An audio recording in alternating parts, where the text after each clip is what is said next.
Hi everyone, ನಮಸ್ಕಾರ ಎಲ್ಲರಿಗೂ. ನೀವು ಯಾವತ್ತಾದರೂ ಈ ಫ್ರೂಟನ್ನು ತಿಂದಿದ್ದೀರಾ? ಇದನ್ನು ನಾವು ಕನ್ನಡದಲ್ಲಿ ಅಥವಾ ತುಳುವಿನಲ್ಲಿ ತಾರಿಬೊಂಡ ಅಂತ ಹೇಳ್ತೇವೆ. ಅದೇ ಥರ ಇಂಗ್ಲೀಷಲ್ಲಿ ಇದನ್ನು ಐಸ್ ಆ್ಯಪಲ್ ಅಂತ ಹೇಳ್ತೇವೆ. ಇವತ್ತು ನಾನು ಮಾರ್ಕೆಟಿಗೆ ಹೋಗಿದಾಗ ಅಲ್ಲಿ ರೋಡ್ ಸೈಡಲ್ಲಿ ಇದನ್ನು ಹೀಗೆ ಇಟ್ಟು ಮಾರ್ತಾಯಿದ್ರು. ಇದು ನಾವು ಸ್ಪೆಷಲಾಗಿ ಈ ಬೇಸಿಗೆ ಕಾಲದಲ್ಲಿ ತುಂಬ ಕಡೆ ಇದನ್ನು ನೋಡ್ಬೋದು, ಯಾಕೆಂದರೆ ಇದು ಸೀಸನಲ್ ಫ್ರೂಟ್. ಮತ್ತು ನಾವು ಇಲ್ಲಿ ತಗೊಳ್ತೇವೆ ನೋಡಿ, ಅವರೇ ಅದನ್ನು ಕ್ಲೀನಾಗಿ ಕಟ್ ಮಾಡಿ ಇದರದ್ದು ಪೀಸ್ ಅಥವಾ ನಾವು ಕಣ್ಣು ಅಂತ ಏನು ಹೇಳ್ತೇವೆ ನೋಡಿ, ಇದನ್ನು ಚೆಂದ ಮಾಡಿ ನಮಗೆ ಅದನ್ನು ತೆಗೆದು ಕೊಡ್ತಾರೆ. ಸೊ ಇದು ನಮಗೆ ಮನೆಗೆ ತಂದು ತಿನ್ನಲಿಕ್ಕೆ ಕೂಡ ತುಂಬ ಈಸಿ. ಸೊ ಇದರದ್ದು ಹೆಲ್ತ್ ಬೆನಿಫಿಟ್ಸ್ ಕೂಡ ತುಂಬ ಇದೆ, ಯಾಕೆಂದರೆ ಇದು ಈ ತಾರಿಬೊಂಡ ಶೀತಲ ಗುಣ ಹೊಂದಿದ್ದರಿಂದ ನಮ್ಮ ಬಾಡಿಗೆ ಈ ಸೆಕೆಗಾಲಕ್ಕೆ ಅದು ತಂಪಾಗಿ ಇಟ್ಕೊಳ್ತದೆ. ಅದೇ ಥರ ಇದರಲ್ಲಿ ನೀರಿನ ಅಂಶ ತುಂಬ ಇರೋದರಿಂದ ನಮ್ಮ ಬಾಡಿಯನ್ನು ಹೈಡ್ರೇಟ್ ಆಗಿ ಇಡಲಿಕ್ಕೆ ಇದು ತುಂಬ ಯೂಸ್ಫುಲ್ ಆಗ್ತದೆ.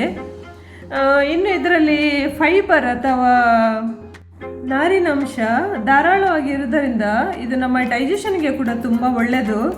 ಅದೇ ಥರ ಇದರಲ್ಲಿ ಕೆಲವು ವಿಟಮಿನ್ಸ್ ಅಂದರೆ ವಿಟಮಿನ್ ಬಿ, ಸಿ ಹಾಗೂ ಮ್ಯಾಗ್ನೀಸಿಯಮ್, ಜಿಂಕ್ ಎಲ್ಲ ಇರೋದರಿಂದ ನಮ್ಮ ಬಾಡಿಗೆ ಹೆಲ್ತಿಗೆ ತುಂಬ ಒಳ್ಳೆಯದು. ನಾನು ಇದನ್ನು 100 ರೂಪಾಯಿದನ್ನು ತಗೊಂಡು ಬಂದಿದ್ದೇನೆ. ಇವರು ಒಂದು ಪೀಸಿಗೆ ಹೆಚ್ಚು ಕಮ್ಮಿ 10 ರೂಪಾಯಿ ಹಾಗೆ ಚಾರ್ಜ್ ಮಾಡ್ತಾರೆ. ನಾನು ಇದನ್ನು 100 ರೂಪಾಯಿದನ್ನು ತಗೊಂಡು ಬಂದಿದ್ದೇನೆ. ಇನ್ನು ತಗೊಂಡು ಬಂದ ಮೇಲೆ ನಿಮಗೆ ಹೇಗೆ ಇದರದ್ದು ಸಿಪ್ಪೆ ತೆಗಿಬೇಕು, ಕ್ಲೀನ್ ಮಾಡಬೇಕಂತ ಕೂಡ ನಾನು ಹೇಳಬೇಕಲ್ವಾ. ಸೊ ಈಗ ಅದನ್ನು ಕೂಡ ಈ ವಿಡಿಯೋದಲ್ಲಿ ನಿಮಗೆ ತೋರಿಸ್ಕೊಡ್ತೀನಿ. ತುಂಬ ಈಸಿಯಾಗಿ ಇದರದ್ದು ನಾವು ಸಿಪ್ಪೆ ಅಥವಾ ಸ್ಕಿನ್ ತೆಗಿಬೋದು. ಇನ್ನು ನೀವು ತರುವಾಗ ಒಂದು ನೋಡಿ ತಗೊಂಡು ಬನ್ನಿ. ಮೀಡಿಯಮ್ ಸೈಜದ್ದು ಬೇಕು, ತುಂಬ ಬೆಳೆದದ್ದು ತಗೊಂಡು ಬರಬೇಡಿ, ಯಾಕೆಂದರೆ ಅದು ಸ್ವಲ್ಪ ನಾರಾಗಿ ಗಟ್ಟಿಯಾಗಿರ್ತದೆ. ಸೊ ಮೀಡಿಯಮ್ಮದ್ದು ತಗೊಂಡು ಬಂದರೆ ಈ ಥರ ಸಾಫ್ಟಾಗಿ ತುಂಬ ಟೇಸ್ಟಿಯಾಗಿರ್ತದೆ, ತಿನ್ನಲಿಕ್ಕೆ ಕೂಡ ತುಂಬ ಒಳ್ಳೆಯದು. ಹಾಗೆ ನಮಗೆ ಬಾಡಿಗೆ ಹೆಲ್ತಿಗೆ ಈ ಸೆಕೆಗಾಲಕ್ಕೆ ಇದು ತುಂಬ ಒಳ್ಳೆಯ ಫ್ರೂಟ್. ಸೊ ಇದನ್ನು ಹೇಗೆ ಕ್ಲೀನ್ ಮಾಡೋದು ಅಂತೇಳಿ ನಾವೀಗ ನೋಡುವ. ಇದಕ್ಕೆ ನೀವು ಒಂದು ಸ್ಪೂನ್ ತಗೊಳ್ಳಿ. ಇನ್ನು ಇದರದ್ದು ಸಿಪ್ಪೆ ತೆಗಿಲಿಕ್ಕೆ ನೋಡಿ, ಜಸ್ಟ್ ಇದು ಸ್ವಲ್ಪ ಸ್ಲಿಪ್ಪರಿಯಾಗಿರ್ತದೆ ಈ ಫ್ರೂಟ್. ಒಂದು ಸ್ಪೂನ್ ತಗೊಳ್ಳಿ. ಸ್ಪೂನು ಇದರದ್ದು ಸಿಪ್ಪೆ ಏನಿದೆ ನೋಡಿ, ಅದರ ಅಡಿಯಲ್ಲಿ ನೀವು ಪಾಸ್ ಮಾಡ್ತಾ ಹೋದರೆ ಅದರದ್ದು ಸಿಪ್ಪೆ ಆರಾಮವಾಗಿ ಎದ್ದು ಬರ್ತದೆ. ಗಟ್ಟಿ ಏನಿಲ್ಲ, ತುಂಬಾ ಈಸಿ ಮೆಥಡ್, ತುಂಬ ಈಸಿಯಾಗಿ ಇದರದ್ದು ನಾವು ಸಿಪ್ಪೆ ತೆಗಿಬೋದು. ಇನ್ನು ಈ ಫ್ರೂಟಿನ ಒಳಗೆ ನೀರು ಕೂಡ ಇರ್ತದೆ, ಆದ್ದರಿಂದ ನೀವು ಓಪನ್ ಮಾಡುವಾಗ ಕಟ್ ಆದರೆ ಅದರದ್ದು ನೀರು ಎಂತಾಗ್ತದೆ, ಚೆಲ್ತದೆ. ಅದರಿಂದ ಇದು ಸಾಫ್ಟ್ ಇರೋದರಿಂದ ಸ್ವಲ್ಪ ಜಾಗ್ರತೆಯಾಗಿ ತೆಗೀರಿ. ಅಂತೂ ಇದು ಗಟ್ಟಿ ಏನಿಲ್ಲ, ತುಂಬ ಈಸಿ ಇದೆ ತೆಗಿಲಿಕ್ಕೆ. ನೋಡಿ, ಜಸ್ಟ್ ಒಂದು ಸ್ಪೂನಿಂದ ಈ ಸಿಪ್ಪೆ ಅಡಿಯಲ್ಲಿ ನಾವು ಸ್ಪೂನು ಈ ಥರ ಏನು ಹೇಳ್ತಾರಪ್ಪ, ಜಸ್ಟ್ ಈ ಥರ ಪ್ರೆಸ್ ಮಾಡಿ ತೆಗಿತಾ ಹೋದರೆ ಸಿಪ್ಪೆ ಎದ್ದು ಬರ್ತದೆ ನೋಡಿ. ತುಂಬ ಸಿಂಪಲ್ ಈಸಿ ಮೆಥಡ್. ಈಸಿಯಾಗಿ ನಾವು ಇದನ್ನು ಕ್ಲೀನ್ ಮಾಡ್ಬೋದು. ಆದರೆ ಜಾರ್ತದೆ, ನಿಮ್ಮ ಕೈಯಲ್ಲಿ ಉಳಿದ್ರೆ ಒಳ್ಳೆಯದು. ನೋಡಿ ಎಷ್ಟು ಈಸಿಯಾಗಿ, ಎಷ್ಟು ಚಂದ ಮಾಡಿ ನಾನು ಕ್ಲೀನ್ ಮಾಡೋದನ್ನು ನಿಮಗೆ ಹೇಳಿಕೊಟ್ಟಿದ್ದೇನೆ. ಇದನ್ನು ತಗೊಂಡು ಬನ್ನಿ, ಈ ಥರ ಕ್ಲೀನ್ ಮಾಡಿ. ಆಮೇಲೆ ಈಗ ನಿಮಗೆ ತೋರಿಸೋದಕ್ಕೋಸ್ಕರ ನಾನು ಇಟ್ಟುಬಿಟ್ಟೆ, ಆದರೆ ಇದನ್ನು ನೋಡುವಾಗ ನನಗೆ ರಪ್ಪ ಅಂತ ತಿನ್ನುವಂತಾಯಿತು. ಇನ್ನೊಂದು ಕೂಡ ನಿಮಗೆ ಹೇಗೆ ಕ್ಲೀನ್ ಮಾಡೋದು ಅಂತೇಳಿ ತೋರಿಸ್ಕೊಡ್ತಾ ಇದ್ದೇನೆ.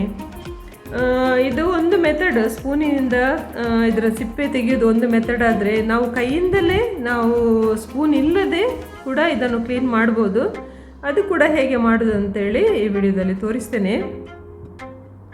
ಆದರೆ ನೀವು ಇಷ್ಟ ತನಕ ಈ ಫ್ರೂಟನ್ನು ಟೇಸ್ಟ್ ಮಾಡಿಲ್ಲ ಅಂತೇಳಿದರೆ ಖಂಡಿತವಾಗಿ ನೀವು ಈ ಬೇಸಿಗೆ ಕಾಲಕ್ಕೆ ಒಂದು ಸಲ ತಂದು ಟೇಸ್ಟ್ ಮಾಡಿ, ಆಮೇಲೆ ನೀವು ಇದನ್ನು ನೋಡಿದರೆ ಖಂಡಿತ ಬಿಡೋದಿಲ್ಲ, ಅದು ಅಷ್ಟು ಟೇಸ್ಟಿಯಾಗಿರ್ತದೆ. ಅದೇ ಥರ ಈ ಜೆಲ್ಲಿ ಟೈಪ್ ನೋಡಿ ಎಷ್ಟು ಈಸಿಯಾಗಿ ಬಂತು.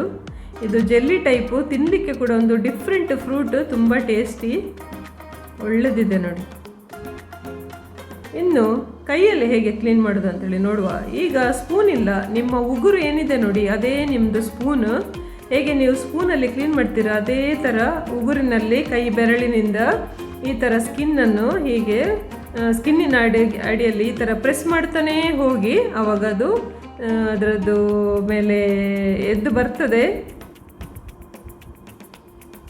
ನೋಡಿ. ಅದು ಸಿಪ್ಪೆಯನ್ನು ನೀವು ನೀಟಾಗಿ ಕೈಯಿಂದಲೇ ಈ ಥರ ತೆಗೆದು ಕ್ಲೀನ್ ಮಾಡ್ಬೋದು. ನೋಡಿ ಎಷ್ಟು ಕ್ಲೀನಾಗಿ ಬಂದಿದೆ ಅಂತ ಹೇಳಿ. ಏನು ಕಷ್ಟ ಇಲ್ಲ, ತುಂಬ ಈಸಿ.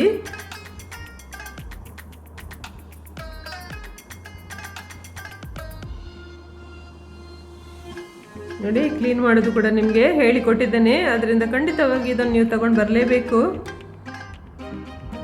ಇನ್ನು ಇದನ್ನು ಕಟ್ ಮಾಡಿ ನೋಡುವ ಇದು ಹೇಗಿರ್ತದೆ. ನಿಮಗೆ ಜಸ್ಟ್ ತೋರಿಸೋಕ್ಕೋಸ್ಕರ ನಾನು ಇದನ್ನು ಕಟ್ ಮಾಡ್ತಿದ್ದೀನಿ. ಇದರೊಳಗೆ ನೀರು ಇರ್ತದೆ, ಇದು ಕುಡಿಲಿಕ್ಕೆ ತುಂಬ ಒಳ್ಳೆಯದಾಗ್ತದೆ ಆಯಿತಾ. ಡೈರೆಕ್ಟಾಗಿ ನಾವು ಈ ಥರ ಸ್ಪೂನಲ್ಲೆಲ್ಲ ಕಟ್ ಮಾಡಿ ತಿನ್ನೋದಲ್ಲ, ನಿಮಗೆ ತೋರಿಸೋದಕ್ಕೋಸ್ಕರ ನಾನು ಇದು ಕಟ್ ಮಾಡೋದಷ್ಟೇ. ಸ್ಪೂನಲ್ಲಿ ಡೈರೆಕ್ಟಾಗಿ ಹೀಗೆ ಬೈಟ್ ಮಾಡಿ ಈ ನೀರು ಕುಡಿಬೇಕು. ಆಹಾ, ತುಂಬ ಟೇಸ್ಟಿಯಾಗಿರ್ತದೆ ನೋಡಿ ಈ ಥರ. ಇನ್ನು ತಿನ್ನೋದೊಂದೇ ಕೆಲಸ ಬಾಕಿ ಅಷ್ಟೇ. ಸೊ ಇವತ್ತಿನ ವಿಡಿಯೋದಲ್ಲಿ ಈ ಐಸ್ ಆ್ಯಪಲದ್ದು ಹೆಲ್ತ್ ಬೆನಿಫಿಟ್ಸ್, ಅದೇ ಥರ ಹೇಗೆ ಇದನ್ನು ತಂದು ಕ್ಲೀನ್ ಮಾಡೋದು ಅಂತ ಹೇಳಿ ಕೂಡ ಹೇಳಿಕೊಟ್ಟಿದ್ದೇನೆ. ನಿಮಗೆ ಇದು ಯೂಸ್ಫುಲ್ ಆಗ್ಬೋದು ಅಂದ್ಕೊಳ್ತೀನಿ. ಇದನ್ನು ನೀವು ಬೇರೆಯವ್ರಿಗೂ ಶೇರ್ ಮಾಡಿ, ಚಾನಲನ್ನು ಸಬ್ಸ್ಕ್ರೈಬ್ ಮಾಡಿ. Thank you so much.